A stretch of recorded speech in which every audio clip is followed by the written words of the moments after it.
Good evening everyone, welcome to another episode of our show जिसको हम कहते हैं द परी शो, जिसमें हम आपको बताते हैं आपके देश की बात, आपके काम की बात और आपके मतलब से जुड़ी सभी बातें आपको बताते हैं वास्तव में हकीकत क्या है। और हमारी जो ये सीरीज चल रही है वो काफी ट्रेंडिंग मुद्दों पे चल रही है, जिसमें हम कुछ पुराने और कुछ नए मुद्दों पर लगातार बातचीत कर रहे हैं। कुछ नए मुद्दों को जो है उसकी एनालिटिकल अप्रोच के साथ में उसकी तह में जा रहे हैं और कुछ पुराने मुद्दों को स्टोरी के फॉर्म में हम सुन रहे हैं। और ये सारी जो ट्रेंडिंग मुद्दों पर जो बातचीत है वो काफी ज्यादा चटकारे लेकर आप लोग सुन रहे हैं, जिसके लिए मैं आप लोग का धन्यवाद करती हूँ। इस वीडियो को आखिरी तक जरूर देखिए, क्योंकि आपको ऐसे ऐसे चटकारे मिलेंगे कि बिल्कुल आपका दिन बन जाएगा। क्योंकि मैं आपके सामने लेकर आ रही हूँ बिहार इलेक्शन से जुड़ी हुई खतरनाक तरह की खबरें, एक बिल्कुल जो है पर्दे के पीछे की सच्चाई। और उसके अलावा मैं आपको बताऊंगी कि कैसे पश्चिम बंगाल इलेक्शन में बीजेपी पूरी तरह से जुट चुकी है, पूरी तरह से अपनी अगुवाई लेकर बैठी हुई है और जीतने के दावे, बड़े बड़े दावे कर रही है। विकास के नाम पर नहीं, घुसपैठ के नाम पर कर रही है। उसके बाद में मैं आपको अमेरिकन इलेक्शंस पर भी लगातार अपडेट्स दे रही हूं और कुछ कंट्रोवर्शियल खबरें बॉलीवुड में। मैंने प्रोस्टिट्यूशन के बारे में आपको बताया था कि कैसे बॉलीवुड में प्रोस्टिट्यूशन का होना जरूरी हो जाता है, क्योंकि मेकअप और कॉस्ट्यूम बहुत ज्यादा मैटर रखता है और बॉयफ्रेंड्स बहुत मैटर रखते हैं बॉलीवुड में। एक्सप्लॉयटेशन की अपनी अलग महत्ता है बॉलीवुड में, जो एक्सप्लॉइट नहीं कर पाता है उसको उल्लू का पट्टा समझा जाता है बॉलीवुड में। तो इसीलिए लोग जो है लड़कियों को एक्सप्लॉइट कर कर अपने सिर पर एक महाराजा शहंशाह का ताज पहनकर बैठे रहते हैं ऑफिस खोल के। ये मैंने आपको कल समझाया। आप मेरे पुरानी वीडियोस को अगर देखेंगे तो आपको पता चलेगा कि कैसे बॉलीवुड में प्रोस्टिट्यूशन के लिए लड़कियों को दर दर की ठोकरें खिलाई जाती है, लड़कियों को एक पब्लिक प्रॉपर्टी समझ के इस्तेमाल किया जाता है, एक सोशल प्रॉपर्टी लड़कियों को बनाया जाता है बॉलीवुड में। उसके बाद में मैं आपको बताऊंगी कि किस तरह से रिया चक्रवर्ती जो है अब निकल के सामने आई है और करिश्मा प्रकाश जो छुप गई थी कहीं पर जाकर वो भी निकल के सामने आई है। शुरू करते हैं। हमारा अल्टीमेट वोट केयर गाइड जो है शुरू है। अल्टीमेट वोट केयर गाइड हम आपको दे रहे हैं ताकि आपका जो वोट है वो गलत पार्टी को ना चला जाए, ड्रामेबाज पार्टी को ना चला जाए। आपका जो वोट है उसकी महत्ता हम आपको बता रहे हैं कि आपका वोट कितना महत्वपूर्ण है, इसलिए आप वाइसली डिसीजन लीजिए। जो लोग भी वोट करने जा रहे हैं उनको बताइए कि आप ऐसी सरकार को वोट दीजिए जो आपके विकास के लिए, आपके कल्याण के लिए कटिबद्ध है, प्रतिबद्ध है, आपको जो है खुश बनाने के लिए, खुश रखने के लिए, एक विकसित नागरिक बनाने के लिए तत्पर है। ऐसी सरकार का वोट दीजिए। जो सरकार झूठी बातें करती है, झूठी नौकरी के दावे करती है, झूठे झूठे जुमले देती है, ऐसी सरकारों को आप कृपया करके वोट ना दीजिए। ये मेरी आपसे दरखास्त है। अर्नब गोस्वामी के ऊपर सबसे पहले बात कर लेंगे हम कि अर्नब गोस्वामी का एक्चुअल में मामला क्या है, और जो सारी खबरें वो तो मैं आपको बताने वाली हूँ, तो आखिरी तक जरूर देखिए। अर्नब गोस्वामी की बात हम अगर करें तो अर्नब गोस्वामी को कोर्ट की तरफ से बहुत लताड़ लग रही है और पुलिस की तरफ से भी बड़ी लताड़ लगी हुई है। कोर्ट ने बुरी तरह से फटकार लगाई है अर्नब गोस्वामी को। अलीगढ़ के कोर्ट के मजिस्ट्रेट ने बुरी तरह फटकार लगाई है कि आप एक अक्यूज की तरह बिहेव कीजिए, और यह कोर्ट है, आपका स्टूडियो नहीं है। क्योंकि अर्नब गोस्वामी वहां पर भी अपनी हरकतों से बाज नहीं आ रहे थे। बताया जा रहा है कि अर्नब गोस्वामी को बुरी तरह से फटकार जो लगा दी गई है और अर्नब गोस्वामी को जुडिशियल कस्टडी में रखा है, पुलिस की कस्टडी में नहीं रखा है। नोट करने वाली बात है।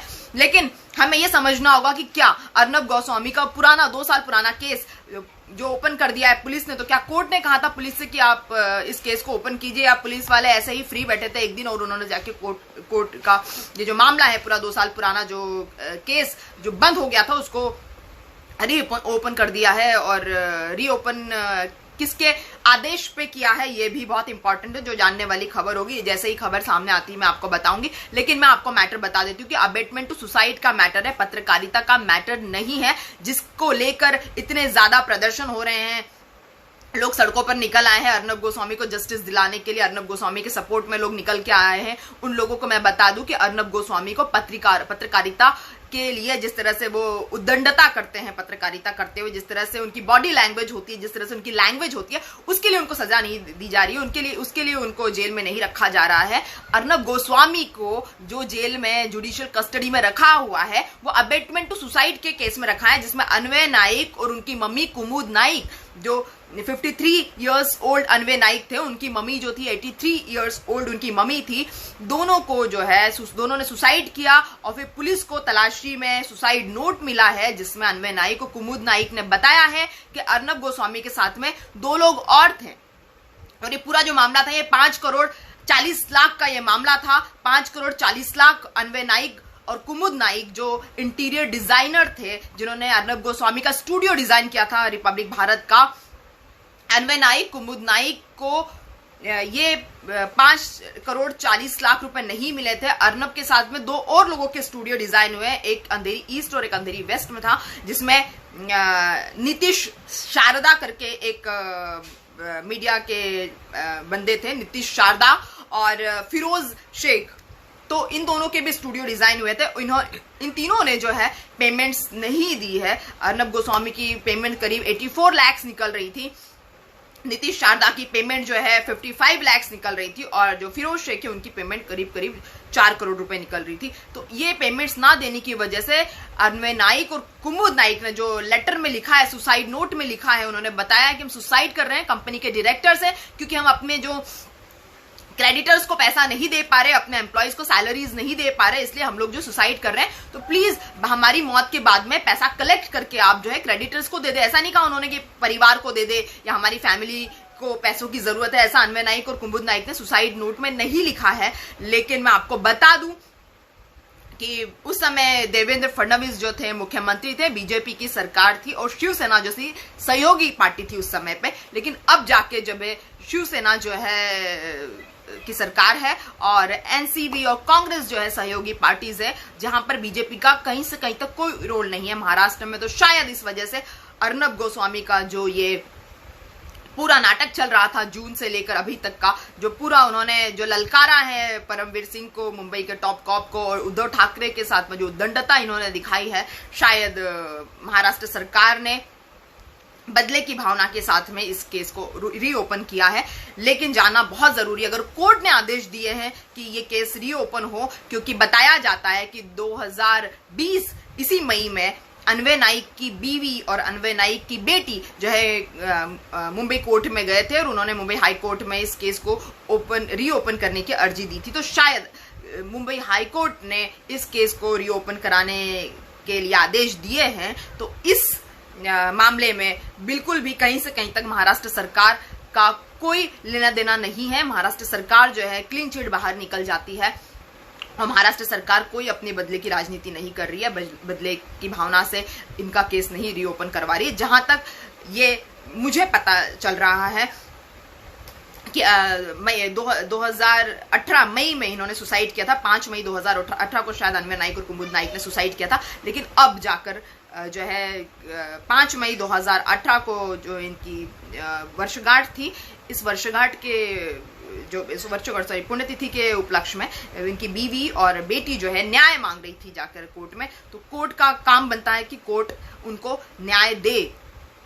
और अर्नब गोस्वामी को जो जुडिशियल कस्टडी में लिया हुआ है, ये सुसाइड के अबेटमेंट टू सुसाइड के मामले में लिया हुआ है, ना कि पत्रकारिता में जिस तरह की उन्होंने बदतमीजियां की है उसको लेकर उनको न्यायिक हिरासत में नहीं लिया गया है। तो कृपया आप लोग इस बात का ध्यान रखें। और अर्नब गोस्वामी को जो है बुरी तरह से लताड़ और फटकार लगाई जा रही है कोर्ट के द्वारा और बार बार उनको बताया जा रहा है कि आप ये रिकॉर्डिंग ना करें, यहाँ पर आप एक्यूज की तरह बिहेव करें, क्योंकि इनका ओवर कॉन्फिडेंस जो है वो वहां जाकर भी कम होने का नाम नहीं ले रहा है। जिनके अंदर ओवर कॉन्फिडेंस होता है वो बहुत ही खतरनाक होता है। कॉन्फिडेंस तक तो सही होता है, ओवर कॉन्फिडेंस अपने आप में खतरनाक चीज है। लेकिन अगर आप लोगों में भी इस तरह का ओवर कॉन्फिडेंस है तो आप इस ओवर कॉन्फिडेंस को बंद कर दीजिए और ओवर कॉन्फिडेंस निकालना बंद कर दीजिए, क्योंकि ओवर कॉन्फिडेंस जो है अपने आप में घातक बीमारी है, जिससे आपका कभी भी निजी और व्यवहारिक तौर पर फायदा नहीं हो सकता है, प्रोफेशनल तौर पर तो बिल्कुल भी नहीं हो सकता है। तो आप ओवर कॉन्फिडेंस बंद कर दीजिए। यही हमारे अर्नब साहब जो है इनकी जो दिवाली है वो काली दिवाली होने वाली है। इतना ज्यादा बीजेपी का सपोर्ट होने के बावजूद, बीजेपी की पूरी रेजिमेंट इनके पीछे खड़े होने के बावजूद, यहाँ तक कि प्रकाश जावड़ेकर जो हमारे सूचना और प्रसारण मंत्री भी इनके लिए ट्वीट करते हैं, उसके बावजूद भी अर्नब गोस्वामी की दिवाली जो है जेल में मनेगी। 18 नवंबर तक ये न्यायिक हिरासत में रहेंगे। और पता है इनको कहाँ रखा जा रहा है? इनको रखा जा रहा है एक अलीगढ़ के एक स्कूल में, जहां पर कोरोना सेंटर बना हुआ है, वहां पर अर्नब गोस्वामी को रखा जा रहा है। और उस तरीके से इनकी हालत जो है बुरी है, हालत बुरी कर दी गई है मुंबई पुलिस द्वारा। एनकाउंटर स्पेशलिस्ट इनके घर में घुस आए हैं। इनके घर में वो एनकाउंटर स्पेशलिस्ट घुस आए हैं AK-47 लेकर, जिनको नौकरी से निकाल दिया गया था। और फिर महाराष्ट्र सरकार ने इनको दोबारा 15 दिन पहले ही नौकरी पर बहाल किया हुआ है। और पूरी की पूरी 25 पुलिस ऑफिसर्स की टीम इनके घर सुबह 6:30-7 बजे दरवाजा खटखटाने लगती है और इनको जूते तक पहनने नहीं दिए जाते हैं। तो इस तरह की जो मुंबई पुलिस की तरफ से एक आक्रामक कोशिश इनको अरेस्ट करने के लिए आई है, वो निंदा उसकी की जा रही है। सभी लोग इसकी फॉर्मली तौर पे निंदा कर रहे हैं। और मुझे लगता है कि पुलिस कोई और रवैया इसमें अपना सकती थी। एक तरफ तो और कॉन्फिडेंस अर्नब गोस्वामी का, दूसरी तरफ ओवर कॉन्फिडेंस डोनाल्ड ट्रंप का नजर आ रहा है। सुबह सुबह जब मैंने देखा तो डोनाल्ड ट्रंप को जो इलेक्टोरल वोट्स थे वो 214 मिले थे और उनको 270 इलेक्टोरल वोट्स की जरूरत थी। और दूसरी तरफ जो बाइडेन थे वो काफी ज्यादा आगे निकल चुके थे इलेक्टोरल वोट्स की अगर हम बात करें तो। फिर भी ट्रंप मानने को तैयार नहीं है कि ट्रंप जो है हार के वर्ज पर है। और ट्रंप का ओवर कॉन्फिडेंस उनके आक्रोश के फॉर्म में दिखाई दे रहा है। और ट्रंप कह रहे हैं कि वो कैलिफोर्निया के सुप्रीम कोर्ट जाएंगे और ये जो वोटिंग है वो गलत है, धांधली हो रही है। काफी दिलचस्प मुकाबला है। और सोशल मीडिया पे चुटकुले भी पास हो रहे थे कि ट्रंप को जो है 214 इलेक्टोरल वोट्स मिले हैं। हालांकि अभी इलेक्टोरल वोट्स उनके बढ़ गए हैं। और जो बाइडेन को जो है 256 इलेक्टोरल वोट्स मिले थे। और जो 270 जो इलेक्टोरल वोट्स की ट्रंप को जरूरत है जीतने के लिए, उसके लिए 56 इलेक्टोरल वोट्स की और ज्यादा जरूरत है। 56 का जो आंकड़ा है ये काफी अपशगुन और पनौती वाला आंकड़ा है, ऐसा सोशल मीडिया पे जोक्स चल रहे थे। क्योंकि वही 56 इंच के सीने वाले प्रधानमंत्री जो हमारे माननीय प्रधानमंत्री मोदी जी है, ये वहां जाकर अब की बार ट्रंप सरकार कर आए थे। बताया जा रहा है कि मोदी जी का मैजिक कुछ काम नहीं आ रहा है, चाहे वो नीतीश कुमार हो चाहे वो ट्रंप हो, जिनके लिए भी ये अपनी इलेक्शन कैंपेन लेकर अपना रैला लेकर निकल पड़ते हैं, वही हार जाते हैं। तो 56 इंच के सीने का 56 जो नंबर है, इसका बहुत ज्यादा मजाक उड़ाया जा रहा है, मखौल उड़ाया जा रहा है। खैर मैं आपको बता दूं, जो बाइडेन जो है वो काफी आगे निकल चुके हैं और बैलेट पेपर की गिनती लगातार चल रही है। अभी 4 राज्यों का जो काउंटिंग बाकी है, जिसमें 4 राज्यों की काउंटिंग में जहां पर पेंसिल्वेनिया है, जहां पर जॉर्जिया है, जहां पर नॉर्थ कैरोलिना है, जहां पर एरिजोना है, इस तरह के 4 स्टेट जो है वहां पर फिर काउंटिंग हो रही है। लेकिन किसी भी हिसाब से डोनाल्ड ट्रंप साहब अपनी हार मानने को तैयार नहीं है। उन्होंने बताया कि धांधली है और इन राज्यों की जो 3 लाख वोटों की गिनती है ये बाकी है। और जैसे ही इन राज्यों के 3 लाख वोटों की गिनती होती है वैसे ही पता चल जाएगा कि प्रेसिडेंशियल इलेक्शन का विनर कौन है और किसको जो है अमेरिका में गद्दी मिलने वाली है। तो मुकाबला बहुत दिलचस्प होगा। चुनाव में जो वोटिंग हो रही है वो धीरे धीरे अपनी चरम पे पहुंच रही है और बताया जाएगा कि क्या अमेरिका किसको सत्ता दिलाती है। ये काफी दिलचस्प मुकाबला है। इस बार कांटे की टक्कर है जो बाइडेन और डोनाल्ड ट्रंप के बीच में। जो बाइडेन के पास में 265 के आसपास इलेक्टोरल वोट्स है और जो बाइडेन जीत के बहुत नजदीक है। लेकिन ऐसा बताया जा रहा है कि ट्रंप और उनके समर्थक जो है वहां दंगे फैलाएंगे अमेरिका में और ट्रंप और उनके समर्थक अपनी हार को किसी भी हिसाब से मानने को तैयार नहीं। इसलिए जो अमेरिका के शॉपकीपर्स हैं, अमेरिका में जो परचून की दुकान वाले हैं, जो सुपरमार्केट वाले लोग हैं, वो अपने नंबर्स जो है कस्टमर को दे के रख रहे हैं ताकि अगर दंगे हो जाए अमेरिका में, गलती से अगर ट्रंप हार जाते हैं और गलती से अगर दंगे हो जाते हैं और ट्रंप के समर्थक जो है वहां पर हुड़दंगबाजी करते हैं तो लोग जो है अपनी जरूरत का सामान कॉल करके वो मंगा ले और बाहर ना निकले। जैसे रेस्टोरेंट्स है या जो भी फास्ट फूड सेंटर्स है या जो सुपरमार्केट सेंटर्स है, जो परचून की दुकान वाले सभी जो है अपने नंबर्स कस्टमर्स को देके रख रहे हैं। लेकिन मुकाबला बहुत दिलचस्प है। और जो ट्रंप फर्जीवाड़े के जो आरोप लगा रहे हैं, फर्जीवाड़े के जो आरोप ट्रंप लगा रहे हैं उसको लेकर बहुत सारे न्यूज चैनल्स ने ट्रंप का लाइव प्रसारण जो है भाषण का बंद कर दिया है। और वहां का जो डेमोक्रेटिक सिस्टम है वो किसी भी नेता की भाषणबाजी में लुप्त नहीं होता है, किसी भी नेता की भाषणबाजी से वो लोग प्रभावित नहीं होते। जैसे हमारे इंडिया में अगर कोई नेता अच्छा भाषण देता है, कोई नेता अगर वाकपटु होता है तो समझा जाता है कि वो अच्छा काम भी करेगा, लेकिन अमेरिका में ऐसा नहीं है। ट्रम्प की भाषणबाजी से कोई भी इंप्रेस नहीं हो रहा है और चलते हुए लाइव इस भाषण को ट्रम्प के काट दिया गया है। तो ये होती है डेमोक्रेसी की पावर जो अमेरिका में है। इंडिया को भी सीखना चाहिए। हमारे इंडिया में तो उसको रिपीट चलाते हैं और फिर डिसलाइक का बटन बंद कर देते हैं और कहीं अलग अलग शगुफे दिखाए जाते हैं, कहीं विकास के नाम पे लेटर दे दी जाते, जैसे प्रधानमंत्री मोदी बिहार को लव लेटर्स लिख रहे हैं और कभी तो मोर के साथ पिक्चर्स आती है, कभी बतखों के साथ पिक्चर आती है, कभी नए नए शगुफे चलाए जाते हैं, कभी मन की बात, कभी दिल की बात, कभी काम की बात होती नहीं है। तो इस तरह की जो पूरी कार्रवाई है वो अमेरिका में बैन है। अमेरिका में चलते हुए लाइव प्रसारण को रोक दिया गया, जो मुझे बहुत अच्छा लगा। आपकी क्या राय है, आप प्लीज अपने कमेंट बॉक्स में लिखिए, ताकि मुझ तक आपकी सोच का जो कनेक्टिविटी हो सके, आपकी सोच से मैं प्रभावित हो सकूं और आपकी सोच का एक डायरेक्ट कनेक्शन मुझ तक पहुंच सके। मैं जानना चाहती हूं, अगर आप लोगों के कोई सवाल है तो आप अपने सवाल भी मुझसे जरूर पूछिए। मुझे बहुत खुशी होगी, I will be feeling fortunate enough कि मैं आप लोगों के सवालों के जवाब दे पा रही हूं या दे पाने में सक्षम हूं। तो यहाँ पर तो अमेरिका में बिल्कुल चरम पर इलेक्शन के नतीजे पहुंच रहे हैं और लगातार वॉलेट पेपर पे होते हैं वहां पर चुनाव। वहां पर ये ईवीएम ये सब फालतूगिरी नहीं होती है, वहां पर वॉलेट पेपर पे बकायदा लोग पोस्ट से अपने, ज्यादातर जो 50 से 40% तक की जनता बताया जाता है कि वो अपने पोस्ट ऑफिस के जरिए अपने वॉलेट पेपर पे अपना वोट भेजती है। किसके लिए, कौन सी पार्टी के लिए, डेमोक्रेटिक पार्टी के लिए या रिपब्लिक पार्टी के लिए वो वोट कर रही है।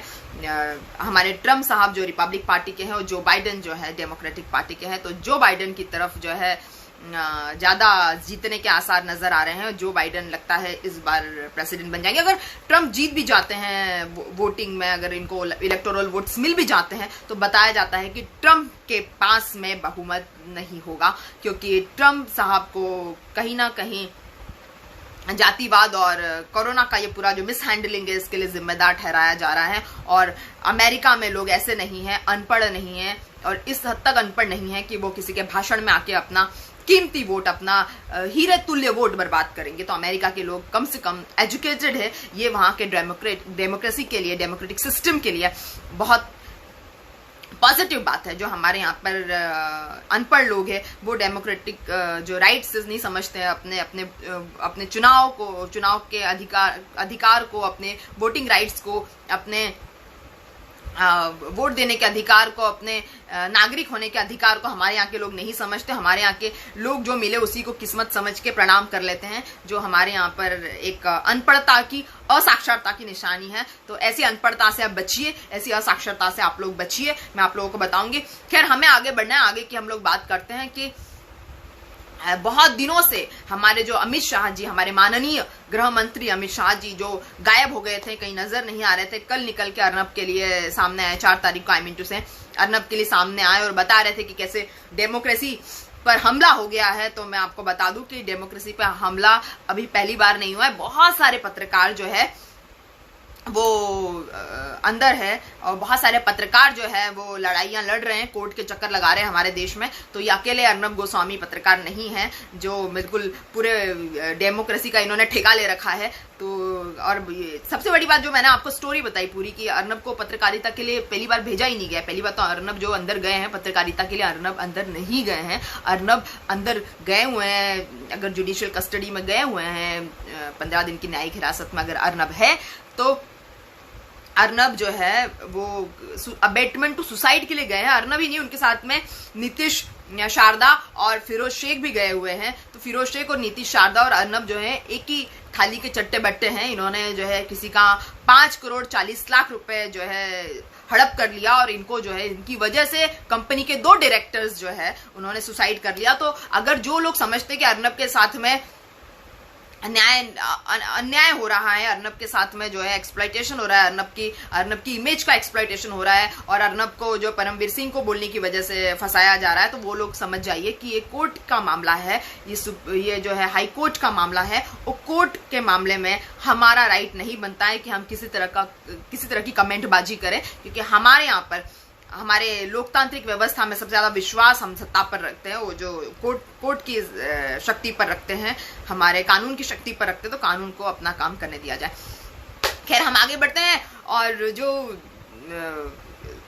पूरी बातें जो कर रहे हैं अमित शाह जी, जाके पश्चिम बंगाल में बैठ गए हैं। बिहार में बीजेपी ने पूरी तरह से अपनी हार मान ली है। बिहार में कोई भी बीजेपी का नेता अपनी उपलब्धि गिनाने को तैयार नहीं है। अमित शाह पल्ला झाड़ के निकल चुके हैं, मोदी जी निकल चुके हैं और मोदी जी लेटर लिख रहे हैं बिहार में। उसमें बताया जा रहा है कि बिहार की जो भी चुनावी कैंपेन है उसका उद्देश्य बिहार में विकास और विकास ही है, जो कि अपने आप में पूरी तरह से गलत बात है, क्योंकि उसमें सिर्फ घुसपैठ की बात हुई है, सीए एनआरसी की बात हुई है, उसमें अनाज बांटने की बात हुई है, उसमें कोई काम की बात ही नहीं हुई है। और वहीं दूसरी तरफ पश्चिम बंगाल में जाकर, दक्षिणेश्वर मंदिर में जाकर अमित शाह बोल रहे हैं कि उनके पास में कोई मुख्यमंत्री का फेस नहीं है। ये कह रहे हैं कि ये सीए एनआरसी के चलते ये घुसपैठ कराएंगे अपने देश में, बूचड़खानों की बात कर रहे हैं।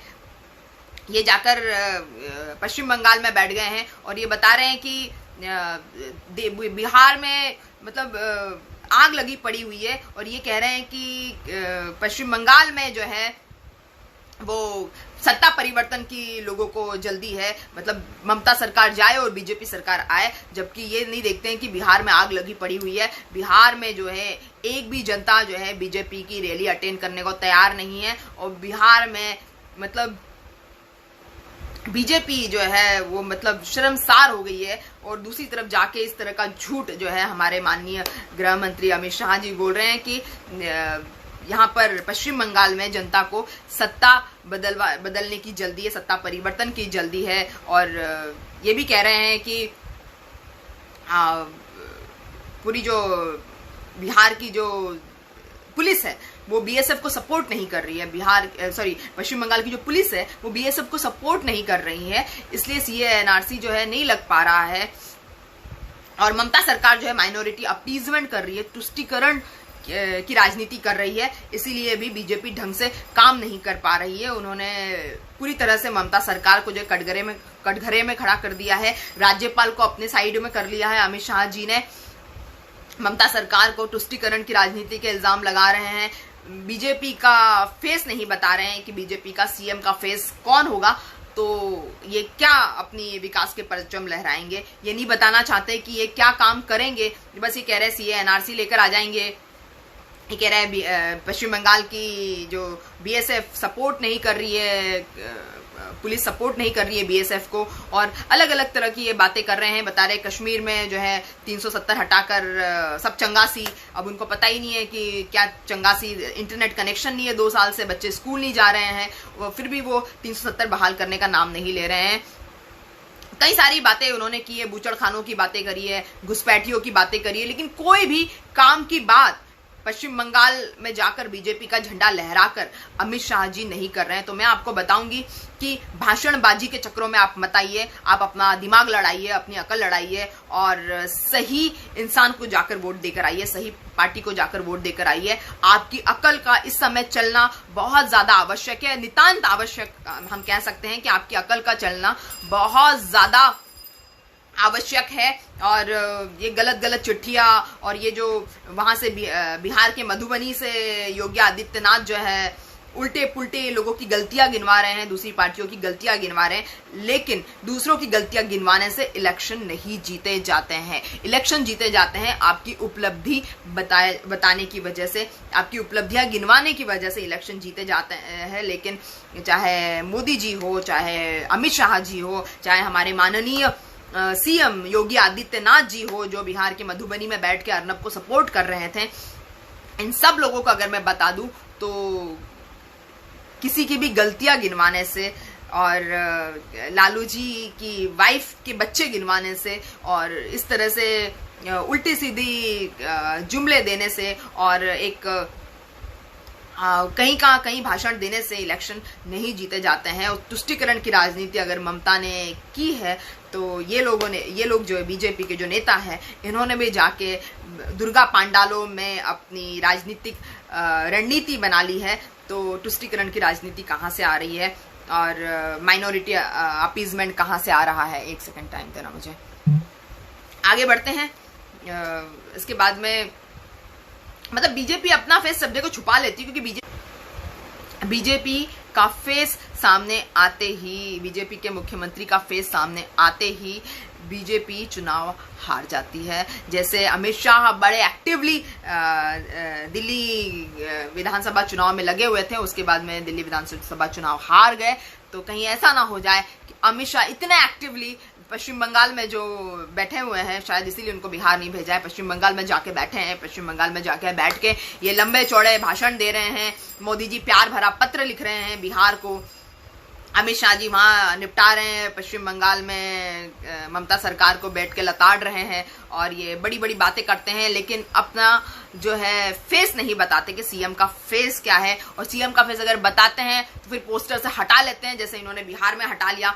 तो इस तरह की भाषणबाजी और ड्रामेबाजी में आप मत आइए, क्योंकि लगता है कि जिस तरह से बिहार में बीजेपी सरकार ने अपने हथियार डाल दिए हैं, वैसे ही थोड़े दिनों में पश्चिम बंगाल में भी बीजेपी को अपने हथियार डालने पड़ेंगे, क्योंकि सीए, एनआरसी और घुसपैठ की बातें करके और बूचर खानों की बातें करके जनता शायद ऊब चुकी है और जनता को कुछ नया मसाला मिलने का नाम नहीं ले रहा है।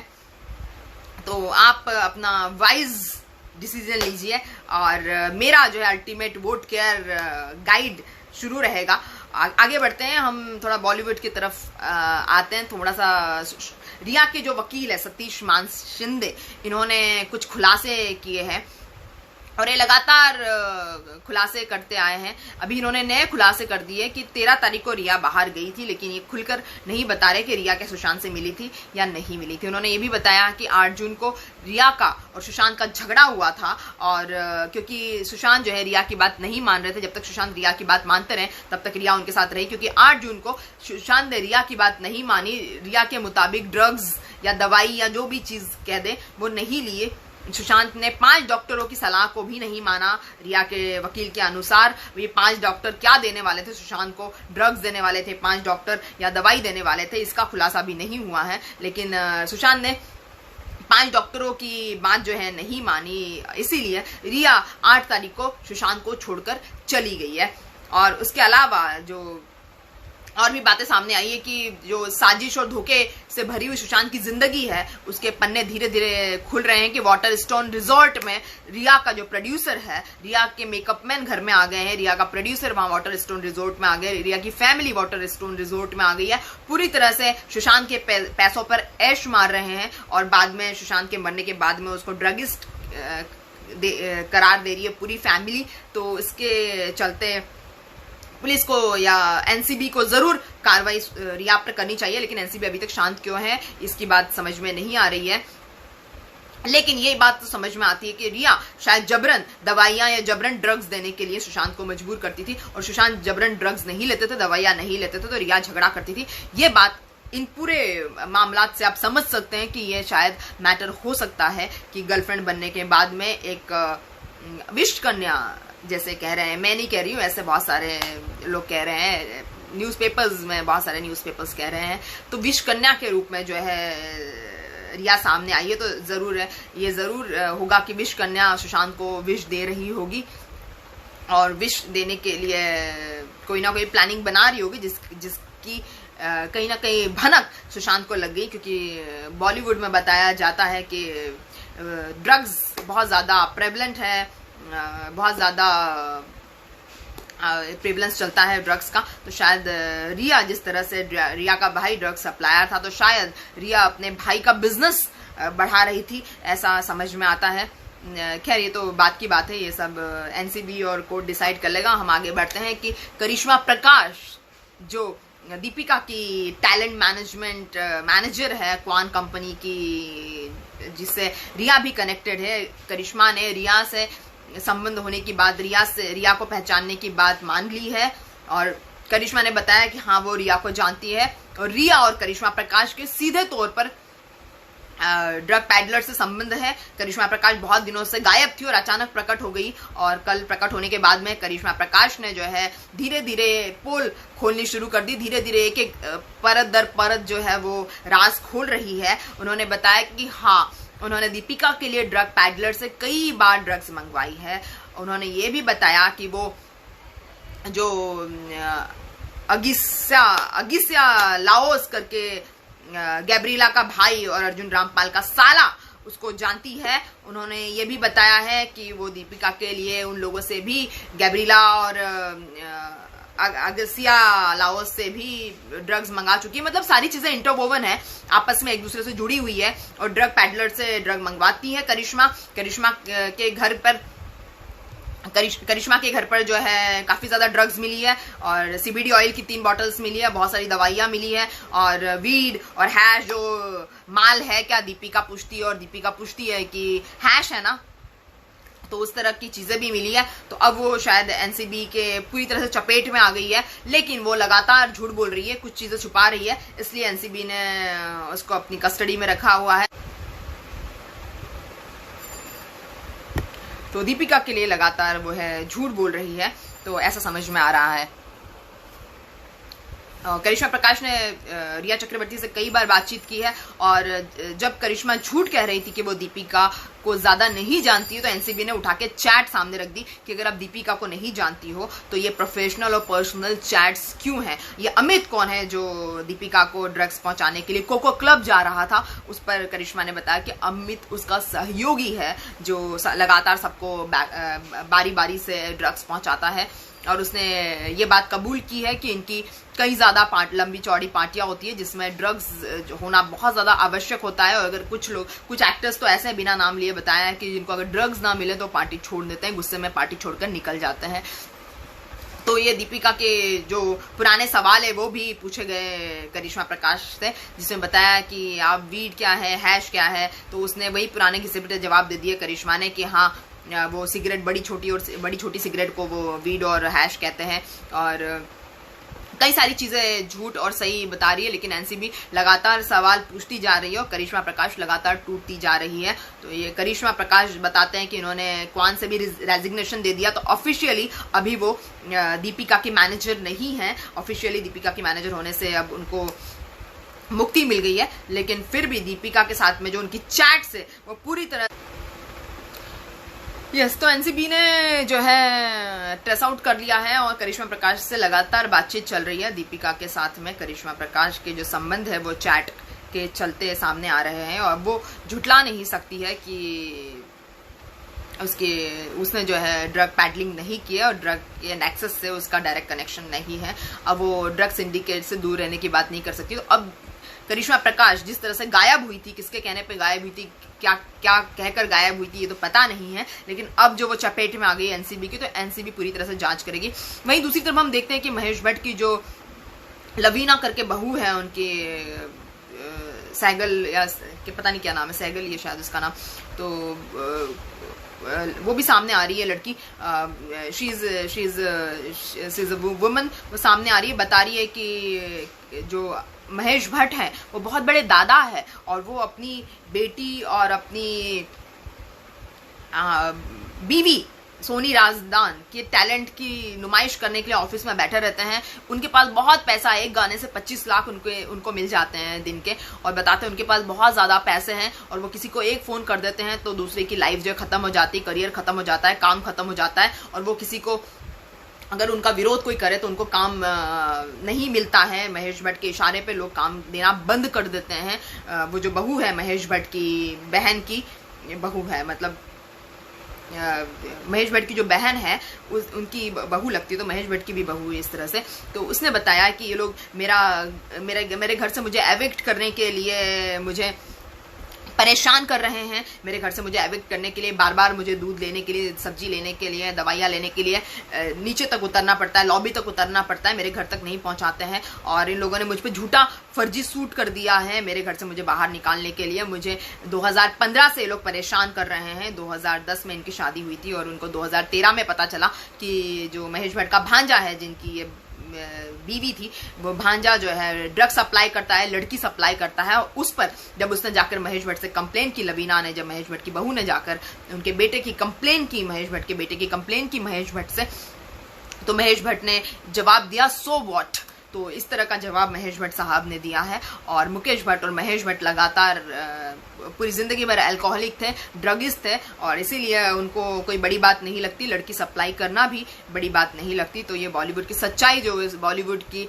जो अप क्लोज और पर्सनल रहने वाली उनकी बहू, जो लगातार उनके साथ सेट्स पे काम करने वाली उनकी बहू और लगातार उनकी फिल्मों में कंट्रीब्यूशन करने वाली उनकी बहू ने आकर सामने बताई है। मैंने आपको कल प्रोस्टिट्यूशन इन बॉलीवुड बताया था कि कैसे लाइफस्टाइल और मर्सिडीज का पेट्रोल जुगाड़ करने के लिए आपको प्रोस्टिट्यूशन बॉलीवुड में करना पड़ता है। यहाँ पे टैलेंट की वैल्यू नहीं, यहाँ पे प्रोस्टिट्यूशन की वैल्यू है। और अगर कोई आउटसाइडर आकर यहाँ पर अपना टैलेंट दिखाने की कोशिश करता है तो उसकी बैंड बजाने के लिए बॉलीवुड हमेशा तत्पर रहता है।